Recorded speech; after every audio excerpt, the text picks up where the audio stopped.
गुरुर्ब्रह्मा गुरुर्विष्णु गुरुर्देवो महेश्वरा गुरु साक्षात् परब्रह्म तस्मै श्री गुरुवे नमः।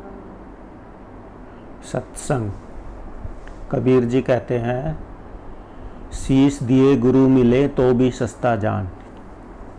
यानी हम अपना सिर काट के रख दें और फिर गुरु मिल जाए तो भी सस्ता जान। इतनी महिमा बताई है गुरु की।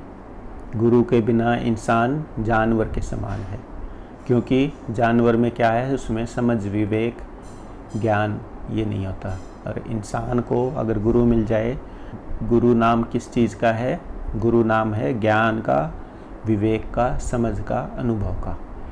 तो गुरु की कृपा से ही हमें विवेक होता है, तभी हम पहले अच्छे मनुष्य बनेंगे, इंसान बनेंगे, और उसके बाद हम कहीं अगर मन शांत हो जाए तो आध्यात्मिक बन सकते हैं। तो पहले इंसानियत लाए। तो बिना गुरु के मनुष्य पशु के समान है। मनुष्य का शरीर तो उसको मिला हुआ है, लेकिन उसके मन में जो आता है वो करता रहता है, कर्मों का बोझ लेके आता है और वो कर्म जीता है और नए नए कर्म बना के और बोझ बढ़ा के चला जाता है, और ये चक्कर चलता रहता है।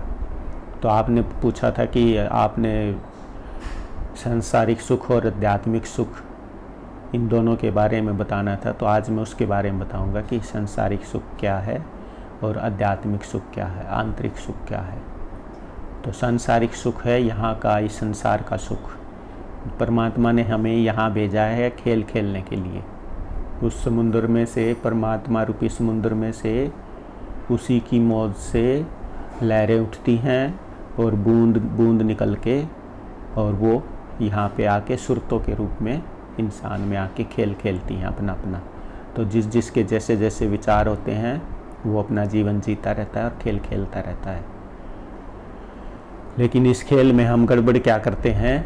अज्ञान, बस हम नए नए कर्म बनाते रहते हैं, शुभ और अशुभ, और यहाँ सुख और दुख उठाते रहते हैं।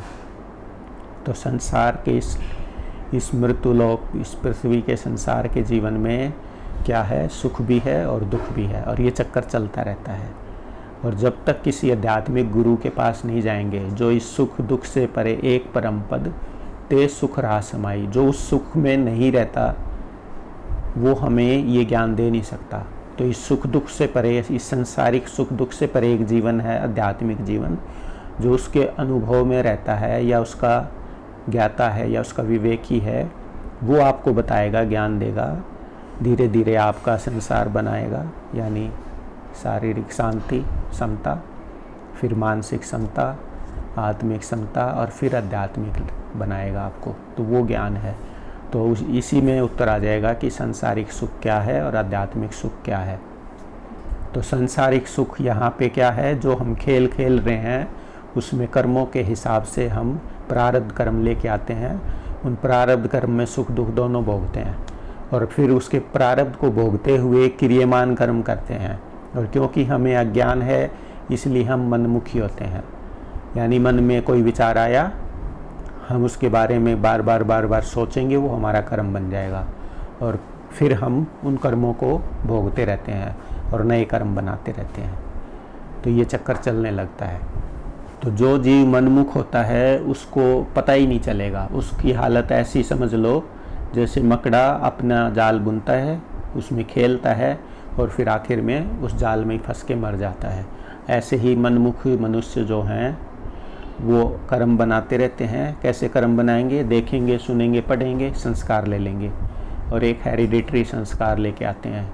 बाहर के वातावरण से संस्कार लेते रहते हैं यहाँ पे अभी।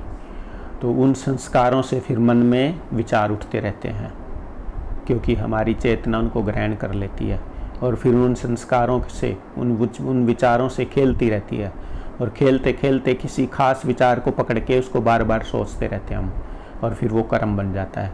फिर उस कर्म को हम 3 तरह से भोगते हैं। या तो सपने में भोग लेंगे उस कर्म को, या उसको जागृत में भोग लेंगे, और या उसको फिर ध्यान में भोग लेंगे, विचार से भोग लेंगे। समझ गए आप? आज ज़्यादा डिटेल में नहीं जाऊँगा, शॉर्ट लूँगा क्योंकि टाइम थोड़ा है और सब्जेक्ट बड़ा है, तो इसलिए मैं शॉर्ट में लूँगा। फिर कभी इसको डिटेल में फिर कभी ले लेंगे। तो हम देखकर, सुनकर, पढ़कर संस्कार लेते रहते हैं, और उनको फिर उनके साथ चेतना खेलती है मन के मंडल में आके, और फिर बार बार सोचते सोचते सोचते वो कर्म बन जाता है और ये सिलसिला चलता रहता है। और इसमें अच्छे और बुरे, शुभ अशुभ दोनों तरह के, पॉजिटिव नेगेटिव दोनों तरह के होते हैं। तो सांसारिक सुख क्या है आप अच्छे से समझते हो, फिर भी मैं बता देता हूँ। जैसे बेटा अच्छे नंबर से पास हो गया तो हम खुश हो जाएंगे, या बिजनेस में लाभ हो गया खुश हो जाएंगे, या जॉब में प्रमोशन हो गया खुश हो जाएंगे, और अच्छा पति मिल गया, अच्छी पत्नी मिल गई कोई, या अच्छा मकान मिल गया तो हम खुश हो जाएंगे। ये सांसारिक है। बेटा हो गया हम खुश हो जाएंगे, बेटी की अच्छी शादी हो गई हम खुश हो जाएंगे। यानी संसार के जितनी चीज़ें हमारे मन के अनुकूल होती हैं, जैसा हम चाहते हैं वैसा हो जाए तो हम खुश महसूस करते हैं, सुखी महसूस करते हैं अपने आप को। लेकिन इसके साथ में दुख भी जुड़ा है। संसार में ये है, सुख दुख दोनों होते हैं। इसके अपोजिट भी है। जैसे अच्छा पति मिला तो एक दिन वो बिछड़ेगा तो फिर दुखी हो जाएंगे। बेटा हुआ तो किसी दिन वो मन दुखाएगा, बड़ा होके तो फिर हमने तो इतना लाड किया उसका, और बड़ा होके कहा नहीं मानेगा तो फिर हम दुखी हो जाएंगे। और धन आया है तो फिर हमें ये, धन आया तो सुख हुआ, अब फिर हमें ये चिंता होगी कि इसको और बढ़ाएं, या ये चिंता होगी कि ये कहीं चला ना जाए, फिर ये चला गया तो फिर और दुखी हो जाएंगे। इसलिए ये जो सांसारिक सुख हैं उनके साथ दुख भी जुड़ा है। यानी जैसे अच्छी सेहत है तो हम परवाह नहीं करते, उस सेहत का आनंद ले रहे हैं, और जो मन में आया मनमुखी होके कुछ ना कुछ कर्म करते रहते हैं और फिर सेहत खराब हो जाती है। जैसे मन में आया कुछ खाना है, अंट संट खा लिया और खूब एंजॉय किया, और फिर कुछ टाइम तक तो बॉडी उसको ठीक है हैंडल कर लेती है, और एक टाइम आता है कि बॉडी गिव अप कर देती है, तो इंडाइजेशन हो जाएगा, बीमारियां घेर लेंगी, तो दुख हो गया ना सुख के साथ। तो ये सांसारिक सुख है, यहाँ का इस लोक का सुख है। तो सुख थोड़ा है और दुख ज़्यादा है। जैसे काम भोगते हैं तो बहुत सुख मिलता है, थोड़ी देर के लिए सुन लग जाती है, सब कुछ भूल जाते हैं हम। तो यहाँ का सुख परमात्मा ने थोड़ा सुख दे दिया और उसकी कीमत ज़्यादा चुकानी पड़ती है। अब ज़्यादा काम भोगेंगे तो फिर मैंने सारे सत्संगों में बताया हुआ क्या हालत हो जाएगी, दुखी हो जाएंगे, बहुत दुखी हो जाएंगे, और ज़्यादा भोगेंगे और दुखी हो जाएंगे। यानी ये संसारिक सुख की एक सेल्फ लाइफ है, आज की भाषा में कहें। यानी इसको भोगेंगे हम, फिर दुखी हो जाएंगे ये उसके बाद कुछ टाइम बाद। तो यहाँ सुख भी है और दुख भी है, ये जुड़ा है। कबीर जी ने इसको रहस्य में ऐसे कह दिया, तन दर सुखिया कोई न देखा, जो देखा सो दुखिया हो, उदय अस्त की बात कहता हूँ, सबका किया विवेका हो। लास्ट में वो कहते हैं, कहें कबीर सुनो भी साधो, संत सुखी मन जीती हो। तो वो ये कहते हैं कि इस संसार में कोई भी हो, घाटे बादे सब कोई दुखी है। यानी कोई थोड़ा दुखी है, कोई ज़्यादा दुखी है। तो क्या हुआ है, मैं क्या कहना चाह रहा हूँ, इस संसार में जो हमें सुख मिलता है, खाने में, पीने में, देखने में, या किसी चीज़ के मिलने में, या इसको शॉर्ट में कह लो कि हमारे मन के अनुकूल हो जाए जब बात, तो हम सुखी हो जाते हैं। लेकिन क्योंकि हमें ज्ञान नहीं है, मनमुखी है, इसलिए मन के प्रतिकूल भी घटनाएं घटती हैं। कोई आदमी बिछड़ गया हम दुखी हो जाएंगे, धन चला गया, या चोरी हो गई, या एक्सीडेंट हो गया तो हम दुखी हो जाएंगे, या किसी ने हमारी ऐसी बात करी जो हमें पसंद नहीं आई, हम दुखी हो जाएंगे, बच्चा फेल हो गया हम दुखी हो जाएंगे, घर के परिवार के लोग सपोर्ट नहीं करते या कहा नहीं मानते, हम दुखी हो जाएंगे, और कोई बीमारी आ गई तो हम दुखी हो जाएंगे। मतलब जब हमारे विचार नेगेटिव हैं, उनका फल आएगा बुरा, उनका फल आएगा कि हम मन के प्रतिकूल घटना आएगी, हम दुखी हो जाएंगे। और जब हमारे विचार अच्छे हैं, सुंदर हैं, तो हमारी जो घटनाएं जीवन में होंगी वो अच्छी होंगी, यानी हम खुश होंगे। तो जब तक गुरु नहीं मिलेगा तो इस चक्कर में फंसे रहेंगे। तो आप संसारिक सुख समझ गए क्या है ये? तो ये संसारिक सुख है। ये सुख परमात्मा ने इसलिए दिए हैं कि हम यहाँ खेल खेलें तो हमें यहाँ पे आनंद आए। तो उसके लिए क्या करना पड़ेगा? अगर संसारिक सुख चाहिए तो गुरु कहता है कि ये मनुष्य तो अपने विचार सुंदर सुंदर रख, ताकि तेरी दुनिया सुंदर बन जाए। लेकिन हम तो गुरु करते ही नहीं हैं, अशुभ कर्म है, गुरु की शरण में जाते ही नहीं है। हमारा तो धर्म कहता है कि प्रथम भक्ति संतन कर संगा, दूजे रति मम कथा प्रसंगा, ठीक है। तो हम संतन की संग करते ही नहीं हैं तो ज्ञान कहाँ से मिलेगा। इसलिए मनमुखी होके सुखी दुखी रहते हैं और ये चक्कर चलता रहता है। तो सांसारिक सुख समझ गए आप।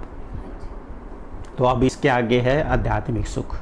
आध्यात्मिक सुख है कि जब हम बाहरी प्रवृत्ति को छोड़कर, जब हमारी चेतना आत्मा बहिर्मुखी प्रवृत्ति को छोड़ के अंतर्मुखी प्रवृत्ति में होके अंदर सिमटेगी, तब जाके हमें वो अंदर के लोगों के यानी अंदर स्टेजेस हैं वो सुख हमें मिलेंगे। वो अलग अलग स्टेजेस हैं, वो बता दूंगा अभी मैं।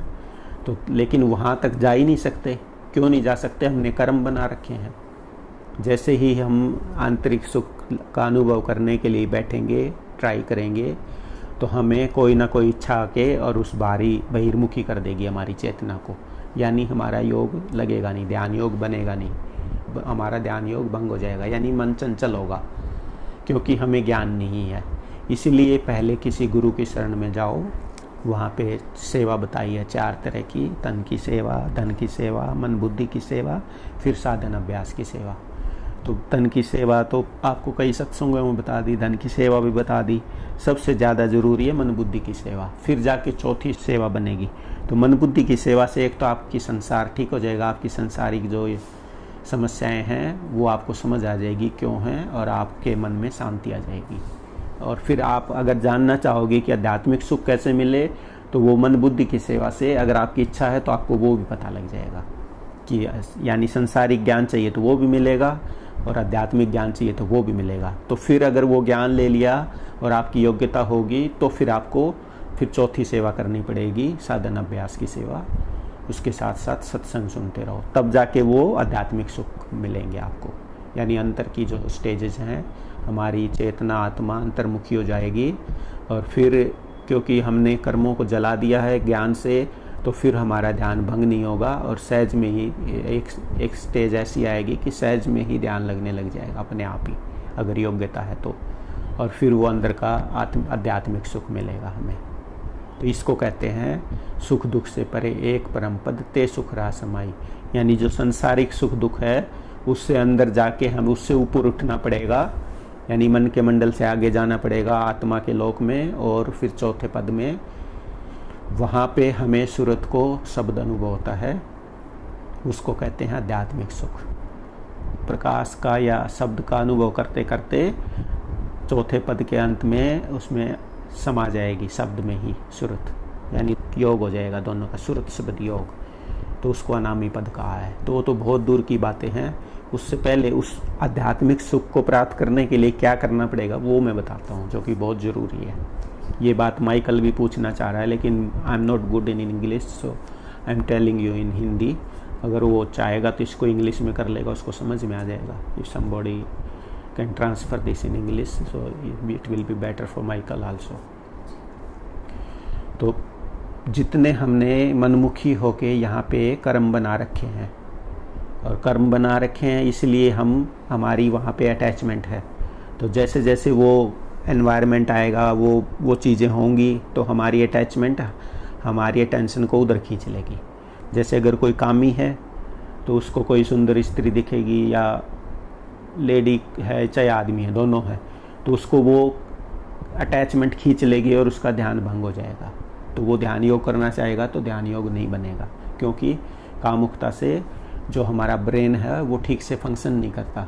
जो वाइटल एलिमेंट्स हैं वो डिस्चार्ज हो जाते हैं ब्लड में से। वो जो हमारा सीमन है या जो लाइफ फोर्स है वो ब्लड में से बनती है। और जब उसको हम ज़्यादा सुख, इस संसारिक सुख में ज़्यादा खर्च कर देते हैं, तो हमारे ब्रेन में जो फंक्शन करने के लिए वाइटल एलिमेंट्स चाहिए उनकी शरीर में कमी हो जाती है। तो उससे मन चंचल हो जाता है, यानी मन की क्षमता खत्म हो जाती है। तो ऐसे आदमी का तो ध्यान बनना असंभव है, बनेगा ही नहीं। तो क्या करना पड़ेगा? जिसने कामुकता से इस संसारिक सुख को लेके, कामुकता के सुख को लेके अपने ब्रह्मचर्य का नाश किया है, चाहे शारीरिक रूप से या मानसिक रूप से, अगर वो आध्यात्मिक सुख लेना चाहे तो पहले उस खोई हुई एनर्जी को रिगेन करे और फिर आगे उसको ना खोए। तो ये कोई खाला का घर नहीं है, इसमें बहुत समय लगता है। जो हमने बच्चे पैदा किए हैं या जो अटैचमेंट रखी है वो एकदम नहीं जाती है, वो बहुत गहरा कर्म बना हुआ होता है, आदत पड़ी हुई होती है। तो उसको धीरे धीरे धीरे धीरे गुरु कृपा से, गुरु के ज्ञान से उस कर्म को काटना पड़ेगा हमें। बार बार बार बार इच्छा करके दृढ़ शक्ति का विल पावर को बढ़ाना पड़ेगा, और फिर एक समय आएगा कि हम उससे कर्म से बच जाएंगे। कैसे? अब ज्ञान की अग्नि से कर्मों को जला के भस्म करना होता है। कैसे करना होता है? मैंने एक दिन पूछा महाराज जी से, मैंने कहा महाराज जी मेरे को ये आध्यात्मिक सुख कब प्राप्त होगा? तो मेरे जो ये कर्म हैं ये इनसे कैसे पार पाऊंगा? तो वो कहते हैं मेरे को तेरे सभी शुभ अशुभ कर्म हैं वो ज्ञान की अग्नि में जलकर भस्म हो जाएंगे। तो वो मोटी बात बता देते थे, गूढ़ रहस्य बता देते थे, लेकिन डिटेल में नहीं खोलते थे, क्योंकि एज बहुत हो गई थी, बूढ़े हो गए थे बेचारे, और कितना ABCD वो पढ़ाते नहीं थे। वो चाहते थे कि इनको ऊंचे से ऊंचा ज्ञान दे जाऊं समय रहते, नहीं तो अगर डिटेल में जाऊंगा तो लेट हो जाएगा, फिर इनको ये बड़े बड़े संस्कार नहीं दे पाऊंगा, ऊंचा ज्ञान नहीं दे पाऊंगा। इसलिए वो मेरे को संस्कार देंगे कि भी तेरे शुभ अशुभ कर्म ज्ञान के अग्नि में जलकर भस्म हो जाएंगे। अब इस बात को खोल के नहीं बताया उन्होंने, तो मेरे को कई साल लगे इस बात को समझने में कि ये क्या कह रहे हैं, इस बात का मतलब क्या है, कि क्या ज्ञान की अग्नि होती है और वो कर्म जलकर कैसे भस्म होएंगे। और चलो अशुभ भस्म कर लो, शुभ भी भस्म करने पड़ेंगे ज्ञान की अग्नि में। तो बड़े बड़े संत आते हैं, बहुत ऊंचा ऊंचा ज्ञान होता है उनके पास।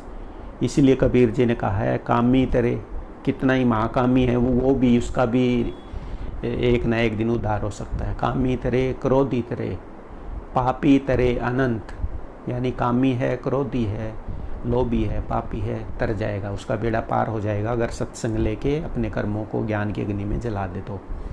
मन साफ हो जाएगा, मन वचन कर्म से तो पवित्र होना हमें, बस फिर क्या है, फिर तो आत्मा तो पवित्र है ही, सुरत तो पवित्र है ही, उसकी अनुभूति हो जाएगी। फिर क्या कहते हैं? आनुपासक कृतगन निगुरा तरेना नाम रटंत। तो आनुपासक कृतगन निगुरा, यानी गुरु की आज्ञा में नहीं रहता, गुरु की आज्ञा को नहीं मानता, उसका उद्धार नहीं हो सकता। इसलिए गुरु ने जो आपको संस्कार दिए, ज्ञान दिया, जो आज्ञा दी है, उसका पालन करना ही पड़ेगा गुरु वचन पे। यानी मनमुखी से हमें गुरुमुखी होना पड़ेगा। गुरुमुखी का मतलब जो गुरु कहता है वो, गुरु कहे सो हित कर जान, गुरु कहे सो चित धर ध्यान। तो जब तक हम गुरु की बात को नहीं मानेंगे, उसको मानेंगे कब? जब उसको समझेंगे। समझेंगे कब? जब उसको सुनेंगे, गुनेंगे, समझेंगे, फिर उसको इम्प्लीमेंट करेंगे, तो हमारा कल्याण होगा। तो हम कामी हैं, बेशक क्रोधी हैं, लोभी हैं, मोही हैं, हमारा कल्याण हो जाएगा। सब इंसान के अंदर ये गुण होते हैं, तो किसी में थोड़े, किसी में ज़्यादा। तो ये सत्संग से साफ हो जाते हैं, मन वचन कर्म से आदमी पवित्र हो जाएगा। लेकिन पवित्र कौन होगा? जो गुरु भक्ति करेगा, ज्ञानी बार बार सत्संग में जाके रेडिएशन लेगा, दर्शन करेगा, तो जैसा गुरु है वैसे ही रेडिएशन से उसका मन साफ हो जाएगा और उसके जो घटिया संस्कार थे वो छूट जाएंगे। बस मन वचन कर्म से पवित्र हो गए तो अंदर का अनुभव चाहेगा, आंतरिक सुख, तो में उसको आध्यात्मिक सुख भी मिल जाएगा। तो कबीर जी ने ये रहस्य में बताया है कि कामी तरे, क्रोधी तरे, पापी तरे अनंत, आनुपासक कृतगन, कि एहसान ही नहीं मानता कि गुरु जी ने इतना ऊंचा ज्ञान दिया है, वो इस बात को समझेगा ही नहीं जब तक उसका एहसान ही नहीं मानता है, तो उसको तो गूढ़ रहस्य समझ ही नहीं आएगा। तो पहले तो वो ये आभार प्रकट करे कि अरे गुरु जी ने इतना ऊंचा ज्ञान दिया, तभी तो उसकी वैल्यू समझेगा ना। फिर वो उसको वैल्यू समझ के फिर इम्प्लीमेंट करेगा, तब उसका उद्धार होगा, नहीं तो नहीं होगा। इसलिए कबीर जी कहते हैं आनुपासक कृतगन निगुरा तरे न राम रटन। चाहे कितना ही राम राम राम राम, गुरु जी राधा स्वामी सतनाम श्री वाहेगुरु जी जपे जाओ या जपा जाप करे जाओ, अगर ज्ञान नहीं लिया और उसको लागू नहीं किया, इम्प्लीमेंट नहीं किया, मन वचन कर्म को साफ नहीं किया, या ये कह लो कि अपने कर्मों को जला के भस्म नहीं किया ज्ञान से, तो उसको कुछ नहीं, उसको ना तो ये सांसारिक सुख मिलेगा, लोक सुहेल आएगा, ना परलोक सुहेल आएगा। हाँ, अगर वो उसकी ज़्यादा फेथ है कहीं पे, तो उसके सांसारिक काम हो सकते हैं, सिद्धियाँ आ जाएंगी। लेकिन फेथ होना भी कोई मजाक नहीं है। बहुत बुद्धि बढ़ गई ना, इसलिए पहले कमज़ोरी देख लेते हैं, फेथ भी नहीं होता। ये अब लंबा नहीं खींच रहा हूँ मैं टू द पॉइंट आ रहा हूँ कि अंदर के सुख चाहिए तो पहले जो आपने कर्म बना रखे हैं, यानी जो अटैचमेंट्स हैं, जो हमारा राग है, उसको ज्ञान की अग्नि में जला के भस्म करना पड़ेगा।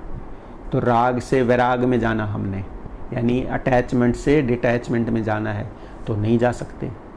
इसके लिए फिर क्या किया संतों ने, राग से अनुराग करा दिया कि आप दुनिया की अटैचमेंट है, उस अटैचमेंट को गुरु से लगा दो, उस प्यार प्रीति को गुरु से लगा दो। उसको क्या कैसे लगेगी वो, उसको जब हम समझेंगे कि तुम ही हो माता पिता, तुम ही हो बंधु, तुम ही सखा हो, तुम ही हो विद्या द्रविणम, तुम ही हो मम सर्वम देव देव। यानी ऐसा समझेंगे कि भाई बंधु पिता माता सब कुछ आप ही हो, तुम ही हो विद्या, जो मुझे बुद्धि आई है सभी वो आप नहीं, तुम ही हो द्रविणम, धन दौलत भी तुम नहीं दी है, सब कुछ तुमको ही अर्पण है, तुम्हारा ही ये सब कुछ, तुम ही हो विद्या द्रविणम, तुम ही हो मम सर्वम देव, सब कुछ आप ही हो।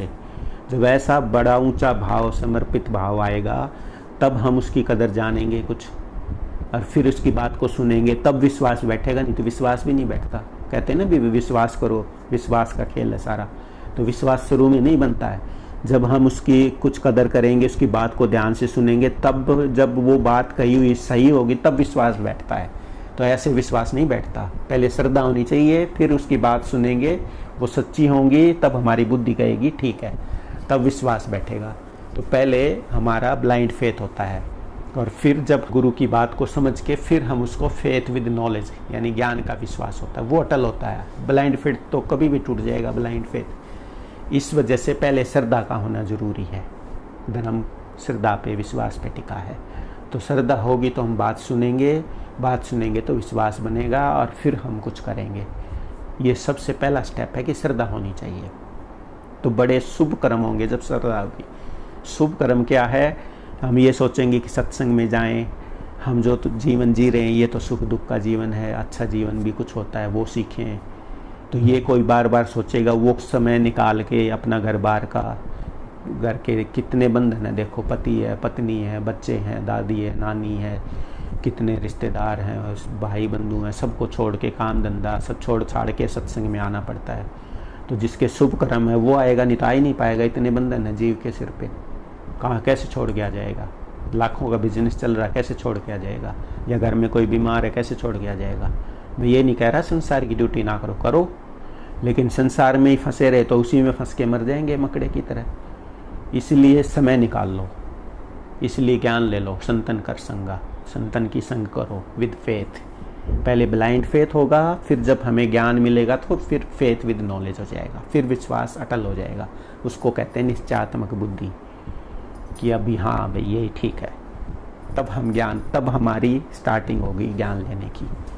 तब तक कुछ नहीं, आए जाओ जाए जाओ आए जाओ, नाम लेके फिरते हैं 50-50 साल 60-60 साल हो गए, और मैं देखता हूँ कुछ नहीं आता उनको, वहीं के वहीं है, ना गुस्सा गया ना दुख गया, ना जीवन में शांति आई, आध्यात्मिक की शांति सुख तो छोड़ दो आप, उनको कुछ फ़ायदा नहीं होता। तो हमें सबसे पहले फेथ हो, फिर विश्वास हो, और फिर हम संग करें, और फिर गुरु भक्ति करें।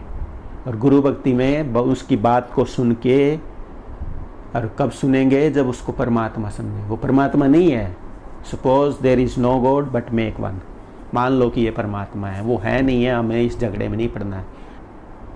रामायण में लिखा है छल छिद्र मोह नहीं भावा, सरल हृदय सो मोह पावा। भाव ये है कि जो सरल हृदय से बात सुनेंगे उनको जल्दी समझ आ जाती है। जितने काट छांट करते हैं ना, बुद्धि ज़्यादा लगाते हैं, उनको और देर लगती है।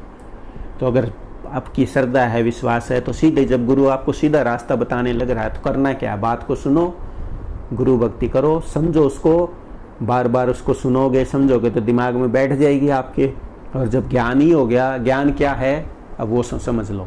ज्ञान है, आपको ज्ञान है कि आग में हाथ डालेंगे तो जल जाएगा, इसलिए कभी आग में हाथ डालते हो, नहीं डालते ना, ये ज्ञान है। मान लिया किसी को रसगुल्ला खाने की आदत है, रसगुल्ला सामने आते ही वो कहेगा एक तो खा ही लेता हूँ। अब वो मान लिया कभी ऐसा हुआ कि उस रसगुल्ला आया, उसने तोड़ा, अंदर मक्खी निकली, तो खाएगा वो, क्योंकि उसको ज्ञान हो गया ये तो बीमार कर देगा, तो छोड़ देगा। ये ज्ञान है। एक और बता देता हूँ, आप रोड पे चलते हो तो गटर का मेन होल खुला है मान लिया, तो हम कभी पैर डालते हैं उसमें, नहीं डालते ना, हमें पता है कि पैर डालेंगे पैर टूट जाएगा या गंदा हो जाएगा, इसलिए हम साइड से निकल जाते हैं। तो ये ज्ञान है कि किसी चीज़ का आपको ज्ञान हो जाए कि ये ऐसा करूँगा तो ये होगा, तो उस फट आपको विवेक आ जाएगा, वो आप कर्म नहीं करोगे। ऐसे गुरु से ज्ञान लेना पड़ेगा। क्या ज्ञान लेना पड़ेगा कि आपकी क्या क्या कहाँ कहाँ अटैचमेंट हैं जो आपको बांधती हैं, जो आपके ध्यान को भंग करती हैं। जब आप ध्यान लगाने बैठते हो, चौथी भक्ति करने बैठते हो या तीसरी भक्ति करते हो मन बुद्धि की या साधन अभ्यास की, तब उस समय आपकी इच्छाएं आपकी चेतना को नीचे ले आती हैं, क्योंकि आपको अटैचमेंट है। यानी जैसे किसी को धन का अटैचमेंट है, लोभी है, तो जैसे ही ध्यान करने बैठेगा, सत्संग सुनने बैठेगा, ध्यान तो बहुत आगे की बात है, सत्संग सुनने बैठेगा, ध्यान से सुनेगा, इमीडिएट उसके माइंड में थोड़ी देर तो सुनेगा और तुरंत फिर उसके माइंड में आएगा, अरे वहाँ माल बेचना था, उसकी बिल्टी रह गई, उसको ये कलर देने थे, ये 2 कलर मिस कर दिए। यानी उसको वो बिजनेस आ जाएगा सामने। या कोई काम ही है तो थोड़ी देर सत्संग सुनेगा, फिर उसको इमीडिएट काम मुक्ता का विचार आ जाएगा। या ज़्यादा मोह है तो उसको और मोह का विचार आ जाएगा। यानी जिस जिस चीज़ से अटैचमेंट है वो चाह हमारी चेतना को ऊपर नहीं जाने देगी, अंतर्मुखी नहीं होने देगी। जैसे ही ध्यान करने बैठेंगे या सत्संग सुनेंगे, वो चाह हमारी हमें नीचे खींच लाएगी। और जिसका ब्रह्मचर्य गिरा हुआ है उसका तो मन इकट्ठा नहीं होगा, उसका तो ब्रेन शांति नहीं होगा, ब्रेन फंक्शन ही ठीक से नहीं करेगा, वो तो दुखी रहेगा। वो तो छोड़ दे इस बात को। तो जैसे ही हम सत्संग करने बैठते हैं, सुनने बैठते हैं, ज्ञान लेने बैठते हैं, तो कोई ना कोई चाह आके हमारी मन की चंचलता की वजह से हमारा मन इकट्ठा नहीं होता और जो हमारी अटैचमेंट्स हैं वो नीचे ले आती हैं हमें। यानी मन बिखरा होता है, हमारा मन चंचल होता है। और इसका मुख्य कारण है ब्रह्मचर्य का नाश, चाहे शारीरिक हो या मानसिक हो। तो सबसे पहले अगर आपको संत मत में आना है, गुरु मत में आना है, तो जो सेलिबेसी लूज की है उसको गेन करो, रिगेन करो, उसको फिर से उस शक्ति को इकट्ठा करो। जो गई वो तो गई, अब रिगेन करो ताकि आपका मन स्थिर होने लग जाए। उसके तरीके हैं अलग अलग। मन को वश में करना है तो योग का सहारा लें। ये महाराज जी ने कैलेंडर में लिख रखा है। ये कैलेंडर अगर 36 सूत्र हैं, इनको रोज कोई पढ़ ले तो आधा ज्ञान तो इसी में भर दिया महाराज जी ने। लेकिन कोई वैल्यू नहीं करता, पढ़े हैं घरों में। अगर ये सूत्र रोज ध्यान से पढ़ लिए जाएं तो इसमें इतना ज्ञान भरा पड़ा है। मुझे साल भर लगा इसको डिकोड करने में, समझने में। इसमें लिखा है नाम धुनात्मक है, वर्णात्मक नहीं है। समझ ही नहीं आता था। सुरत शब्द योग आखिरी मंजिल है, समझ ही नहीं आता था। महीनों दिनों घंटों प्रैक्टिस करी, तब जाके ये कैलेंडर समझ में आया। तो इसमें पूरे ज्ञान का सार दिया हुआ है। तो क्या करना है हमें? पहले जो हमारी अटैचमेंट है, राग है, उसको गुरु के प्रति अनुराग करके, यानी गुरु को सब कुछ समझ के, परमपिता परमात्मा मान के। और जब तक ऐसा नहीं मानेंगे हमारा ध्यान बनेगा ही नहीं। चाहे हम कितने चतुर, कितने इंटेलिजेंट हों, चाहे हम कितने बड़े अधिकारी हों, कितने बड़े सेठ हों, कुछ प्राप्त कर रखा हो इस संसार में, जब तक हम गुरु को ये नहीं मानेंगे कि ये सब कुछ है, परम पवित्र है, परमात्मा का ही स्वरूप है, अगर हम गुरु में कमी देखेंगे तो हमारा ध्यान नहीं बनेगा। इसलिए उसको तुम ही हो सर्व मम देवो देव, या ऐसा मानना पड़ता है कि तुम सब कुछ हो, बस गुरु में अवगुण नहीं देखना है। अगर आप गुरु को मनुष्य समझोगे तो आपको आध्यात्मिक सुख मिलेगा ही नहीं, मन ही नहीं ठहरेगा। इसीलिए सुमिरन ध्यान करना पड़ता है। तब जब आप गुरु को ऐसा मानोगे तब ध्यान बनेगा। तब जैसे ही उसको याद करोगे और आपका भाव इतना ऊंचा है तो आप भी पवित्र हो जाओगे। जिसको हम याद करेंगे उसकी जैसी छवि है वैसा ही इमीडिएट वैसी रेडिएशन हमारे अंदर आ जाएगी। मैं एग्जांपल दे देता हूँ आपको, आपकी लाइफ का। आपके फ़ोन में मान लिया 500 कॉन्टैक्ट हैं, तो जैसे ही आप फ़ोन बुक खोल के नाम ऐसे देखने लगती हो तो जिस आदमी की जैसा इंप्रेशन है, जैसी छवि आपके मन में, आप नाम पढ़ते जाओगे वैसा वैसा आपके अंदर चेंज आता जाएगा। आप करके देख लेना। फ़ोन बुक में एक नाम आएगा, दूसरा नाम आएगा, तीसरा आएगा, तो आपके मन के भाव पर चेंज होते जाएंगे। तो इतना असर है। जब एक नाम पढ़ने से इतना असर है तो जिसको आपने परमात्मा स्वरूप समझ लिया, जब उसको याद करोगे तो उसके गुण क्यों नहीं आएंगे? तो मन इकट्ठा हो जाएगा। लेकिन ऐसा मानने को ना, आज के युग में बुद्धि का युग है, कोई मानना ही नहीं चाहता। अब मैं कह दूं जी मैं ऐसा हूँ, मेरे को मान लो, तो क्यों मानेंगे? आपने जैसे इंसान को परमात्मा कैसे मान लें? तो बहुत मुश्किल है मानना। मान लिया तो बेड़ा पार हो जाएगा। उसकी बात सुन ली तो और इम्प्लीमेंट कर ली तो, समझ गए आप? तो सबसे पहला ये है कि जिसको आप या तो गुरु बनाओ ही मत, और बना लिया तो उसको परमात्मा का स्वरूप समझो। और मान लिया वो परमात्मा का स्वरूप नहीं है, पूर्ण नहीं है, या उसमें कमियां हैं, आप मन वचन कर्म से सही चाहते हो कि मेरा भला हो, आप सच्चे हो, तो गुरु आपका कुछ नहीं बिगाड़ पाएगा, वो खुद ठीक हो जाएगा आपकी रेडिएशन से। ऐसे बहुत एग्जाम्पल पड़े हैं कि चेलों ने गुरु को ऊंचा उठाया है, लेकिन हम ठगी से भरे पड़े, हेराफेरी से भरे पड़े, इसलिए गुरु भी हेराफेरी वाला मिलता है। तो मैं मेन बात पे आता हूँ कि हमें गुरु भक्ति करके, कब करेंगे गुरु भक्ति? जब पहला स्टेप फेथ होगा, फिर उसकी बात सुनेंगे, फिर विश्वास बनेगा, और फिर जब हम गुरु भक्ति करेंगे। गुरु भक्ति कब करेंगे? जब उसको परमात्मा का रूप समझेंगे, तो हमारा मन ठहर जाएगा उसके सुमिरन ध्यान से। उसको याद करेंगे तो उसकी तुरंत रेडिएशन आ जाएंगी, अरे पवित्र है, काम क्रोध लोभ मोह से अहंकार से परे है, ज्ञान का भंडार है। ऐसी ऐसी बातें हमारे दिमाग में आएंगी और वैसे फिर हमारा मन इकट्ठा हो जाएगा। यानी जो दुनिया की अटैचमेंट हमें खींच रही थी, जैसे ही सुमिरन ध्यान करेंगे वो हमारा मन इकट्ठा होने लग जाएगा, और मन इकट्ठा होने लग जाएगा तो फिर उस मन इकट्ठे हुए मन को कहीं भी लगा दो, वो चीज़ समझ आ जाएगी आपको। बिजनेस करोगे तो बिजनेस में अव्वल, खेल खेलोगे तो खेल में अव्वल, घर में खाना बनाओगे तो खाने में एक्सपर्ट हो जाओगे, और ज्ञान लेना चाहोगे तो ज्ञान में एक्सपर्ट हो जाओगे। यानी मन को इकट्ठा करने के लिए इष्ट को परमपिता परमात्मा का स्वरूप मानना पड़ेगा, तब मन इकट्ठा होगा, नहीं तो होगा ही नहीं। इसीलिए कहा है सभी संतों ने, गुरु का ध्यान कर प्यारे, बिना इसके नहीं छूटना। फिर आगे ही बात आती है, नाम के रंग में रंग जा, मिले तो है धाम नहीं जपना। तो गुरु का ध्यान बनता ही नहीं, सुमिरन बनता ही नहीं। करके देख लो, थोड़ी देर सुमिरन बनेगा और फिर हमें कुछ याद आ जाएगा कि बच्चे को जॉब पे भेजना है, बाहर से मैकेनिक बुला रखे हैं, ये काम करना है, फिर हम संसार में उलझ जाते हैं। इसलिए बैलेंस करो, दोनों हाथों में लड्डू रखो, संसार को भी संभालो और अपने इस ज्ञान मार्ग को भी संभालो। मैं ये नहीं कह रहा एक तरफ झुक जाओ, एक तरफ झुक जाओगे तो एक खत्म हो जाएगा। संसार को भी खत्म नहीं करना है और ये ज्ञान का मार्ग भी नहीं छोड़ना है, इसलिए बैलेंस रखो।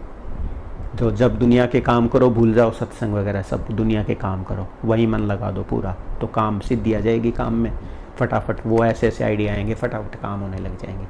और जब सत्संग सुनो तो सब भूल जाओ, तन मन धन, तब कुछ याद ना आए आपको, सिर्फ सत्संग सुनो। और पूरे ध्यान से सुनोगे तो दिमाग में बार बार सुनने से दिमाग में बैठ जाएगा, और फिर आपको विवेक होएगा, बुद्धि साफ हो जाएगी। और जब बुद्धि साफ हो जाएगी तो तुरंत विवेक आने लग जाएगा। मन में जरा सा विचार उठेगा, इमीडिएट वो ज्ञान आएगा, अरे ये नहीं करना है, गुरु जी ने कहा था ये करना है, ये नहीं करना है, ये करना है। इसको विवेक कहते हैं। जैसे ही क्रोध का विचार आएगा आपको तुरंत पता लग जाए, क्रोध करूंगी तो आफत आएगी, वहीं क्रोध को दबा दोगे। बस किसी का अपमान नहीं करना, सबका सम्मान करना है, कामुकता को नहीं भोगना ज़्यादा, तो धीरे धीरे कंट्रोल कर लो।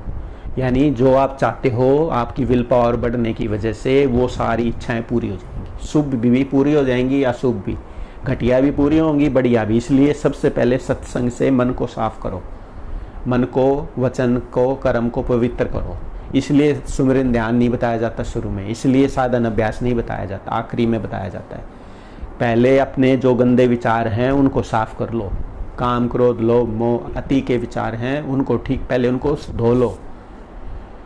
हाँ, अगर आप इस चीज़ के लिए सुमिरन ध्यान करते हो कि मेरा मन पवित्र हो जाए, फिर तो आपको फायदा होगा, फिर कोई नुकसान नहीं है। लेकिन आप सुमिरन ध्यान इसलिए करोगे कि ध्यान बन जाए और फिर मन में गंदे विचार भी हैं, तो फिर नुकसान होगा। इसीलिए पहले खूब सत्संग सुनो, खूब सत्संग सुनो, जिससे कि आपके नए कर्म शुभ बन जाएं, और जो अशुभ कर्म बना रखे हैं वो ज्ञान के अग्नि में जल के भस्म हो जाए। ज्ञान के अग्नि में जल के भस्म कैसे हो जाए? आपको ये समझ में आ जाएगी कि ये जो संस्कार है लिए हुए हैं मैंने, वो आते हैं, वो फुरते हैं।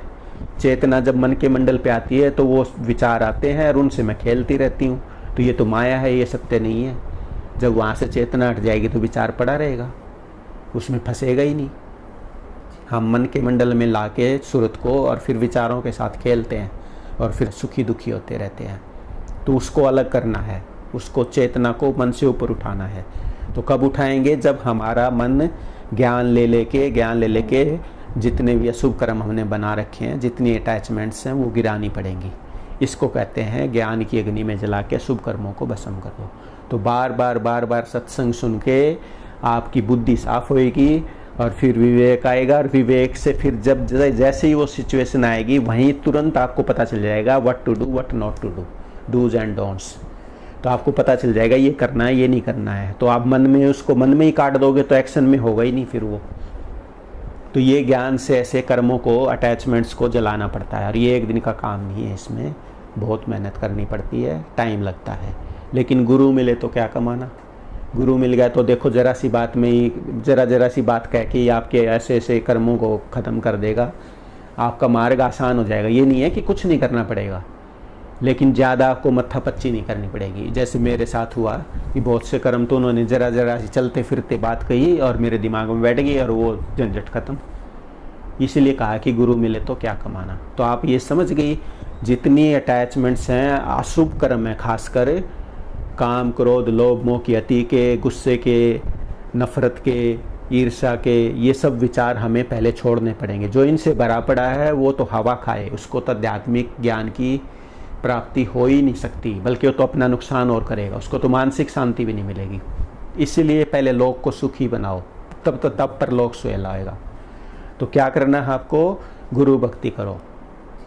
और कब, उसको परमपिता परमात्मा का स्वरूप वो परमपिता परमात्मा नहीं है, वो परमपिता परमात्मा जो सुप्रीम शक्ति है वो तो वहाँ है, वो यहाँ नहीं है, वो तो वहाँ है। लेकिन गुरु क्योंकि ध्यान करके और उससे मिल गया तो उसी का स्वरूप हो जाता है। वो हम माने ना माने वो तो है, हमारे मानने से फ़र्क थोड़े पड़ेगा। वो तो जब अनामी में जाता है या चौथे पद में जाता है कोई भी ध्यान योग से, तो उसी परमात्मा का स्वरूप हो जाता है, वही ईश्वरीय गुण आ जाते हैं उसमें। लेकिन मनुष्य शरीर में तब तक मनुष्य शरीर का बंधन है, और हम वो मनुष्य के गुण देख के और उसकी कदर समझते ही नहीं, सब उसकी महानता को समझते ही नहीं है। तो आप समझ गए, अपने गुरु को परमपिता परमात्मा का स्वरूप समझ के और फिर मन को, वचन को, कर्म को साफ करना पड़ेगा। और जितनी अटैचमेंट्स हैं वो गिरानी पड़ेंगी। वो कब गिरेंगी, कब मन इकट्ठा होगा आपका। पहले तो मन इकट्ठा नहीं होगा अगर गुरु का ध्यान नहीं किया तो। और बिना वो सुप्रीम पावर माने, उसका फॉर्म माने, यानी गुरु को अगर आपने परमात्मा का रूप नहीं माना तो मन ही इकट्ठा नहीं होगा। और जब क्यों हमारी इच्छाएं तो यहाँ संसारिक हैं, हमें अनुभव तो संसार का है, अटैचमेंट्स हैं, वो जैसे ही गुरु जी के सामने से हटेंगे वो खींच लेंगी, मन भटक जाएगा। इसीलिए चलते फिरते सहज में सुमिरन ध्यान बने, तब तो फिर आपका मन इकट्ठा हो जाएगा। और फिर आप फिर गुरु भक्ति करोगी, यानी बार बार सत्संग सुनोगी, समझोगी, और फिर काम की बात निकाल के उसको बार बार प्रैक्टिस में लाओगी, उसको प्रैक्टिकल लाइफ में इम्प्लीमेंट करोगी। कभी फेल हो जाओ कोई बात नहीं, फिर ट्राई करो, ट्राई, ठीक है, एक दिन हो जाएगा। ऐसे करके धीरे धीरे कर्म कटने लगेंगे, अटैचमेंट्स हैं वो कटने लगेंगी। और जब हमारा मन पवित्र हो जाएगा, जो चंचल प्रवृत्ति है, बहिर्मुखी प्रवृत्ति है, वो अंतर्मुखी होएगी, तब अंदर के साधन। जब तक चंचल मन है तो कभी कुछ विचार आएगा, कभी कुछ विचार आएगा, कभी कुछ विचार आएगा, कभी कुछ विचार आएगा। तो मन का फैलना ही दुख है और मन की चित्त की वृत्तियों का इकट्ठा होना ही सुख है। तो हमारी तो चित्त की वृत्तियां फैली रहती हैं, सारा दिन विचार करते रहते, कभी कुछ। इसलिए इसको शास्त्र दल कमल कहा, पहला जो स्थान है। इसलिए गुरु का सुमिरन ध्यान करें, सत्संग सुन के मन वचन कर्म को पवित्र कर लें, गुरु का ध्यान करें तो हमारा मन ठहर जाएगा, वहाँ सुख मिलता है। तो किसी को स्वप्न में आ जाएगा स्वरूप, किसी को जागृत में आ जाएगा, किसी को ध्यान में आ जाएगा। चलते फिरते सहज में सुमिरन रहेगा, उसको कुछ करना नहीं पड़ेगा, बैठना नहीं पड़ेगा। खाते पीते, उठते बैठते, चलते, घर से जाते घर आते, उसको याद रहेगा। सहज का सुमिरन ये बनेगा, तब उसको फ़ायदा होगा, तब उसका मन इकट्ठा हो जाएगा। और कोई घबराहट होगी तो उसको इमीडिएट या तो विवेक से वो संभल जाएगा, या गुरु की शरण में भक्ति, गुरु की शरण में जाके, हे गुरु जी आप ही संभालो, तो उसको दुख नहीं होगा। यानी जो उसका यमराज से पिंड छूट जाएगा। धर्मराज की शरण ले ली ना, तो ये पहले स्थान पे भी अगर किसी का ध्यान बन जाए तो उसकी जो 1000 तरह की वृत्तियाँ फैली हुई थी, 1000 तरह के विचारों में, वो वृत्ति इकट्ठी होकर उसको सुख का अनुभव होगा। यानी वृत्तियों का इकट्ठा हो जाना सुख है, और वृत्तियों चित्त की वृत्तियों का फैल जाना दुख है। तो यही ध्यान नहीं बनता पहले स्थान का ही, आगे के तो बहुत दूर की बात है, आध्यात्मिक तो दूर की बात है। पहले स्थान का ध्यान ही नहीं बनता, क्योंकि गुरु को हम मनुष्य जानते हैं। कबीर जी कहते हैं, गुरु को मानुष जानते ते नर कहिए अंध, यानी वो अज्ञानी है। दुखी होए संसार में आगे जम का फंद, इस संसार में दुखी होंगे और आगे जम का फंद, यानी उनको यहाँ भी दुख भोगना पड़ेगा, और जब शरीर छोड़ेंगे तब जमा के मारेंगे कि तुमने ये गलती क्यों करी, तुमने ये काम क्यों किया, तुमने ये क्यों किया। जो जीवन भर हमने किया वो सब सामने आ जाएगा। इसलिए मनुष्य नहीं समझना गुरु को, अगर या तो गुरु बनाओ ही मत, अब बनाओ तो फिर उसको समझो ये परम पवित्र परमात्मा का ही स्वरूप है, ये वीतराग पुरुष हैं, ये काम क्रोध लोभ मोह से परे हैं और आपके मानने से परे हो जाएंगे। आपने मान लिया तो ठीक है, और आप नहीं मानोगे तो कुछ नहीं है। महाराज जी को तो यही कहा था ना, ये दाता दयाल की मूर्ति है, मैंने इसको भगवान माना तो मैं उसी का रूप हो गया, अगर तुम नहीं मानोगे तो तुम कुछ नहीं कहेगी तुम्हें, ये समझ गया। तो फिर ये भाव जब आपका बन जाए तब आप ज्ञान लेके गुरु भक्ति करके अपने कर्मों को जलाओ। पहले अशुभ कर्मों को जलाओ, फिर शुभ कर्मों को साथ साथ जलाना सीख लो कि भाई अधिक बहुत शुभ कर्म क्या हैं, अच्छा घर बनाऊंगी, अच्छा पैसा हो, बेटे खूब तरक्की करें, गाड़ियां हो, अच्छे सब दुनिया मेरी अच्छी हो, ये शुभ कर्म है। मेरे को भी सुख मिले, मेरे घर वालों को भी सुख मिले, सबको सुख मिले, ये शुभ कर्म है। और अशुभ कर्म क्या है, ईर्ष्या द्वेष नफरत के विचार, ये बुरे कर्म हैं। और शुभ कर्म क्या है, माफ़ी के, माफ़ कर दो, तप के, दया कर दो, सहायता के, ये विचार हैं अपनी प्रोग्रेस के, ये विचार हैं शुभ विचार। तो पहले शुभ अशुभ दोनों को ज्ञान की अग्नि से, ज्ञान से जला के भस्म करना पड़ेगा, तब आपका मन स्थिर होगा और तब प्रवृत्ति आपकी बहिर्मुखी से अंतर्मुखी होगी, तब जाके आपको आगे के आध्यात्मिक सुख का अनुभव होगा। उससे पहले ये स्थान है, पहला स्थान है सहस्त्रदल कमल। यहाँ पे हमारी चित्त की वृत्तियाँ फैल जाती हैं, तरह तरह के विचार आते हैं तो दुख होता है, चित्त की वृत्ति इकट्ठी हो गई तो सुख है।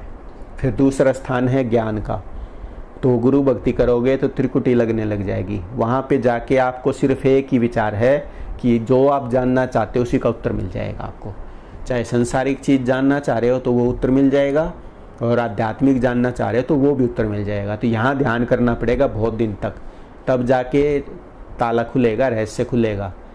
अब ना तो पहले स्थान पे ध्यान बनता, ना दूसरे बनता, फिर कहते हैं जी प्रकाश आता है, शब्द आता है, बकवास आते हैं, कुछ नहीं होता, सब अज्ञान में है। कई कहते हैं जी सीधा उसमें चले जाएं, मैं तो चले जाओ, कौन रोक रहा भाई, सीधे चले जाओ प्रकाश में, चले जाओ। महाराज जी भी कहते थे चले जाओ भाई तुम प्रकाश में जाओ, मेरी नकल करते हैं। महाराज जी कहते थे कि भाई मैं चौथे में चला गया, सीधा शब्द का अनुभव हो गया, सार शब्द का, तो मेरी नकल करते हैं और कहते हैं जी यहाँ कुछ हो रहा है मेरे, तो चले जाओ, कौन रोक रहा है। जब तक पहली क्लास पास नहीं करेंगे तो आगे कैसे जंप कर जाएंगे। वो तो पूर्व जन्म की कोई कमाई थी, उनकी तैयारी थी, ब्रह्मचर्य मेंटेन था, इसलिए उनको अनुभव हो गया गुरु जी की रेडिएशन से। अब आज किसका ब्रह्मचर्य मेंटेन है, आप अपने आप से पूछ लो सारे कि मेंटेन है क्या, नहीं मेंटेन है तो पहले रिगेन करो, उसको मेंटेन करो। और एकदम होगा नहीं, आहिस्ता आहिस्ता आहिस्ता कंट्रोल करो, तब जाके वे बला से पिंड छूटेगा। हाँ, आपके विचार में शक्ति है, जो आपने विचार कर लिया पूर्ण हो जाएगा, वो सक्सेस होगी आज नहीं तो कल, उचित टाइम पे वो काम होगा। पर हम संकल्प ही नहीं करते, अच्छे संकल्प ही नहीं करते, पूरे कब होंगे। हम तो दुनिया चाहते हैं, धन हो जाए, गाड़ियाँ हो, ये हो, वो हो, उसी में फंसे रहते हैं। तो हमारे अशुभ कर्म आके हमारी आध्यात्मिक तरक्की को रोक देते हैं। तो अब आप समझ गए, बहुत दिनों तक सत्संग सुन के मन को, वचन कर्म को साफ करके, और फिर आपको इच्छा हो जाए कि भाई ये संसार में तो सुख और दुख है, तब आपको वैराग होगा कि भाई ये तो सुख है, थोड़े दिन बाद दुख हो जाएगा। फिर कोई ऐसी जगह चलो कि जहाँ फिर सुख है, बस ये सुख दुख से परे चले जाएं हम। फिर आप त्रिकुटी में ध्यान करोगे कि आप आगे कैसे चलें। अब सुन महासुन भंवर गुफा सतलोक अलख अगम अनाम, ये कैसे प्राप्त किए जाए, तब वो ध्यान करोगी त्रिकुटी में, तब आगे का रास्ता खुलेगा, वो भी गुरु की कृपा से। जब सतगुरु भये सहाय तब राधा स्वामी शरण गहा, ऐसा कहा संत मत में, राधा स्वामी मत में, कि बिना गुरु की गाइडेंस के अगर ध्यान करोगे तो पगले हो जाओगे। इसलिए पहले इस लोक को सुखी बना के तब परलोक सुहेला करो, और वो भी गुरु की गाइडेंस में। गुरु बताएगा, अगर सिर दर्द होता है तो ध्यान बंद कर दो, बुरे बुरे विचार आते हैं ध्यान बंद कर दो, गुस्सा नफरत ईर्ष्या भरी पड़ी है ध्यान मत करो, ये सब से बरी हो जाओ, फ्री हो जाओ, तब जाके तब ध्यान करो। और तब ध्यान करना क्या है, जब आपके अंदर योग्यता होगी तो अपने आप ध्यान बनेगा। ज़बरदस्ती करोगे तो सिर फटने लग जाएगा। जब आपके अंदर योग्यता है तो अपने आप ध्यान बनेगा। क्या योग्यता है? विषयन से जो होय उदासा, यानी किसी भी चीज़ में अटैचमेंट नहीं है, ना कामुकता में ना और विषयों में। विषयन से जो होय उदासा, परमार्थ की जामन आशा है, यानी वो भगवान को या उस परम तत्व को, आत्मा परमात्मा का ज्ञान को जानना चाहता है, अनुभव करना चाहता है। परमार्थ की जामन आशा, धन संतान प्रीत नहीं जाके, संतान भी रहे धन रहे लेकिन उसको प्रीत नहीं है, अफेक्शन नहीं है, उससे फंसा हुआ नहीं है उसमें। धन संतान प्रीत नहीं जाके, जगत पदार्थ चाह नहीं ताके, संसारिक चीज़ें नहीं चाहता वो। ये नहीं चाहता कि इतना धन और आ जाए, इतने मकान, इतनी कोठियाँ, इतनी गाड़ियाँ और आ जाएं। उपराम हो गया, डिटैच्ड हो गया, उसको समझ आ गया, रूप समझ आ गया माया का कि भाई ये सब तो यहीं छोड़ के जाना है। ये तो यहाँ पहले स्थान पे ध्यान करो, इच्छा करो, बार बार इच्छा करो, ये सब मिल जाएंगे, लेकिन वहीं मत रुके रहो, आगे चलो। अब आप कह रही थी ना कि सांसारिक सुख और आध्यात्मिक सुख के बारे में बताओ, तो सांसारिक सुख जब आप लेके उपराम हो जाओगे तब आध्यात्मिक सुख में जाना, तब तक जा ही नहीं सकते। तो जब सांसारिक सुख सारे देख लिए और फिर आपको अनुभव हो गया भाई ये तो ऐसा ही मामला है, तब आप फिर आगे चलो। तो उसकी योग्यता है, क्या योग्यता है? विषय से जो होए उदासा, यानी कामुकता से फ्री हो गया। नहीं फ्री है तो पहले कर्म काटो अपना, वो जो अटैचमेंट बना रखी उससे दूर हो जाओ, उसको धीरे धीरे कंट्रोल करो, और उसको बिल्कुल छोड़ना पड़ेगा आध्यात्मिक होना है तो। और मान लिया संसारिक सुख भी चाहिए तो उसको कंट्रोल करना पड़ेगा, और जो उसमें फंसा हुआ है वो तो हवा खाए, उसका जीवन तो नरक है। तो क्या है योग्यता, क्या बताई है? विषय से जो होय उदासा, परमार्थ की जामन आशा, धन संतान प्रीत नहीं जाके, जगत पदार्थ चाह नहीं ताके, तन इंद्रिय आसक्त नहीं होई, भूख नींद आलस जिन खोई। तन इंद्रियों की, जो हमारी इंद्रियां, कर्म इंद्रियां, ज्ञान इंद्रियां, उनमें फंसता नहीं है, मतलब किसी भी विषय में और किसी भी स्वाद में नहीं फंसता है वो, उसको तो बस ये है। तन इंद्रिय आसक्त नहीं हुई, नींद भूख आलस जिन खोई, विरह बाण जिन हृदय ला गया, खोजत फिरे साध गुर जागा। मतलब उसको लगन लग गई, नींद भूख आलस जिन खोई, उठते बैठते यही है कि बस कैसे समझ लूँ, कैसे आगे के आध्यात्मिक सुख लूँ, कैसे मेरे दर्जे पास हों, कैसे प्रकाश में जाऊं, कैसे शब्द में जाऊं, कैसे मन को साफ करूं। यानी वो जानना चाह रहा है, जिज्ञासा है उसको, जिज्ञासा है तभी तो मिलेगा, नहीं तो कैसे मिलेगा। तन इंद्रिय आसक्त नहीं होई, नींद भूख आलस जिन खोई, विरह बाण जिन हृदय लागे। उसको समझ आ गया कि अरे ये दुनिया तो ऐसी है भाई, छोड़नी पड़ेगी एक दिन, हवा निकली और गए। तब उसको विरह बाण लग गया कि ओहो भाई ये तो मैं तो धोखे में था। अब खोजत फिरे साध गुरु जागा, अब उसको ये पता चल गया कि भाई आगे का ज्ञान भी है कुछ, तब वो किसी साध को खोजेगा, किसी संत को खोजेगा। साध फकीर मिले जो कोई, करे सेवा करे दिल जोई। अगर फिर उसको साध फकीर मिलेगा, कोई ऐसा आध्यात्मिक अनुभव मिल जाएगा, उसकी इच्छा है ना, क्योंकि वेर देरी जे विल देरी जे वे, जहाँ चाह वहाँ राह। अब उसकी ज़बरदस्त इच्छा है कि कोई साध फकीर मेरे को आगे का रास्ता बता दे, तो उसको मिल जाएगा। अब जब साध फकीर मिल जाए, करे सेवा करे दिल जोई, अब उसकी सेवा करो क्योंकि हमें ज्ञान चाहिए, करे दिल जोई, उससे मन लगा ले और फिर उससे ज्ञान। ऐसी करनी जाकी दे के आप आए सतगुरु तिस मिले। जिसकी ऐसी करनी होगी उसको अपने आप सतगुरु आके मिल जाएंगे घर बैठे, क्योंकि परमात्मा तो वो तो सब में है, अंश रूप में। हमारी जो सूरत है ये यूनिवर्सल है, सब में है वो। आपकी जैसी डिमांड है वैसी सप्लाई हो जाएगी, अपने आप कुदरत आपके पास जहाँ आपका काम होना है वहाँ ले जाएगी। कुछ नहीं करना, सिर्फ गहरी इच्छा हो कि मेरे को कोई ऐसा साधु संत मिले जो मुझे ये ज्ञान दे दे। तो जब आप ये योग्यता लेके आ जाओगे, ये योग्यता चाहिए, जब आपके अंदर ये योग्यता आ जाएगी तब आपका मन स्थिर हो जाएगा और फिर अपने आप आंतरिक अनुभव होने लग जाएंगे, सुन लग जाएगी। जब आपके अंदर कोई ज़्यादा इच्छा चाह नहीं है, ब्रह्मचर्य की शक्ति ठीक है, तो और आपने ज्ञान की अग्नि से कर्म जला के भस्म कर दिए हैं, तो जब आप ध्यान करोगे या सत्संग सुनोगे तो अपने आप आपका ध्यान बन जाएगा, अपने आप आगे के दर्जे खुल जाएंगे। क्या होगा? पहला ध्यान लगेगा सुन का। सुन में क्या है? मस्ती, नशा सा रहेगा। मेरा कई बार लगता रहता है ऐसे है जैसे बोतल पी रखी है, बस नशा, कोई चिंता फिक्र कुछ नहीं। ये चांद की चांदनी जैसा प्रकाश आता है। अगर ध्यान आंख बंद करके ध्यान करो तो चांद जैसी चांदनी आती है, और अगर आंख खुली है तो नशा सा रहता है। यहाँ पे खिंचाव होता है, यहाँ पे माथे के बीच के थोड़ा सा ऊपर ऐसे ज़ोर ज़ोर से खिंचाव होता है। और ऐसा हो जाता है जैसे बस नशा करके पड़े हो। तो ये सुन का ध्यान लगेगा, यानी सुरत मन के मंडल से निकल गई। फिर आगे महाशून है, वहाँ गुप्त अंधेरा है। फिर उसके आगे है भंवर गुफा, वहाँ पे सफ़ेद रंग का प्रकाश आ जाएगा, सोम सोम का शब्द आ जाएगा। वहाँ से आध्यात्मिकता शुरू होगी, स्पिरिचुअलिटी स्टार्ट्स हियर फ्रॉम भंवर गुफा। तो वहाँ पे सफ़ेद रंग का प्रकाश है और मस्ती से भी बहुत ज़्यादा आनंद, ब्लिस जिसको कहते हैं ना, वो सुन में तो मस्ती है और महाशून में तो बिल्कुल बेसुध हो गया, जैसे बहुत ज़्यादा पीली कुछ होश ही नहीं में वैसा। और भंवर गुफा में ब्लिस आ जाता है, आनंद। और सतलोक में और ज़बरदस्त प्रकाश है और सफ़ेद रंग का ज़बरदस्त प्रकाश है, सैकड़ों सूर्य जैसा, वहाँ पे आनंद है, ब्लिस है। तो आप कह रही थी ना आध्यात्मिक आनंद, तो ये आपके सुन से शुरू हो जाते हैं अंदर के आनंद, लेकिन सही है वो सही जो आध्यात्मिकता शुरू होती है वो समझ लो आप भंवर गुफा से शुरू हो जाती है, सतलोक में फिर और गहरा हो जाता है वो। और संत मत शुरू होता है अलग से, जब सार शब्द में, जब आप इस तीसरे जोन को भी छोड़ के चौथे शब्द में जाते हो, वहाँ पे स्पिरिट के अंदर ही आपकी सुरत ही उसको सार शब्द को उस जब वहाँ चौथे पद में जाएगी तो उसको अनुभव करेगी। वो अभी भी है हमारे अंदर प्रकाश और शब्द, लेकिन ब्रह्मचर्य खोने की वजह से प्रकाश का अनुभव नहीं हो रहा और मन इकट्ठा नहीं है और वो सुरत ऊपर नहीं जा रही, इसलिए शब्द का अनुभव नहीं हो रहा।